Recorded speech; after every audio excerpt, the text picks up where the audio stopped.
sizohlotshiswa amandla athi Jesu hlalane eJerusalema liziphalisa ngamandla kaMoya Oyingcwele ungasuka eJerusalema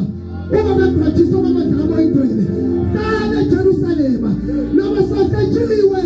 hlala eJerusalema noma sokhunyiwe hlala eJerusalema noma soveleliwe hlala eJerusalema noma sothuliwe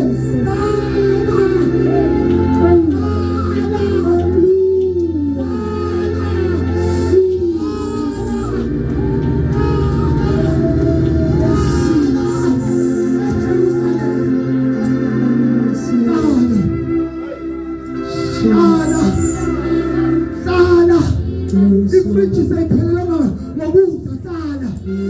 sayibala umsindo hlala sebakhuluma bonke hlala iwallet yakho se0 hlala unganomsebenzi hlala sebenza usana lutho hlala sebenza ngikhona semthelini hlala umshado wakho utelentele hlala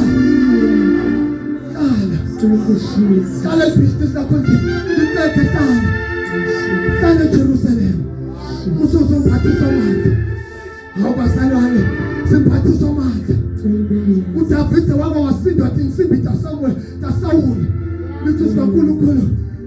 wayishiya phasi insimbi shiya phasi izinto ezisinda namhlanje phathisa amandla abanye bamphathisa intambo kuthi izobakhatha namhlanje kodwa namhlanje ziyasala namhlanje khona lokuyofanele kusale lithi sikaNkulunkulu awubasalwane faso seSamaria sayemthonjela sikaNkulunkulu kwathi bakasabuyile emuva kwasala umthopho wemanzi kwasala ibhita emanzi wakhoza umthopho wemanzi wakhoza icontainer bekayiphethe namhlanje uzokhoza inkinga oqhamuke nazo namhlanje bathi samandla siyasukuma basalwane iyakhuphukela lenqola siyasukuma basalwane iyakhuphukela lenqola siyasukuma basalwane iyakhuphukela lenqola hlala bazohlabelela bathi lawo amandla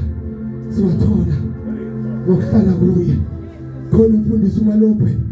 sizohlabelela ngamandla basalwane sizothandaza longa kwasithandaza namuhla uzothandaza Hallelujah. Thank you, Jesus.